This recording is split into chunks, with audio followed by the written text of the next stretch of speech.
చూడండి friends, 30 rupees ఇది cauliflower, ఇది క్యాబేజ్ 40.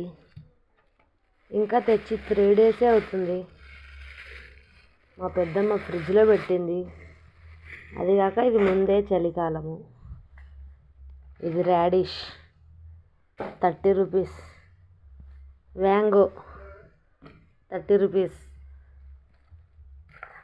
బెండకాయలు 30 రూపీస్. అది కూలింగ్ ఎక్కువైపోయింది, చూసుకోలేదు ఫ్రెండ్స్. ఇది పొరల్లోకి వాటర్ బాగా వెళ్ళిపోయి గడ్డగట్టపోయింది, ఐస్. ఇది పాపం చావు బ్రతుకుల్లో ఉంటే దీన్ని కాపాడేసిన ఫ్రెండ్స్, వండేదే లేట్. ఇది చూడండి ఫ్రెండ్స్, రాళ్ళ మాదిరి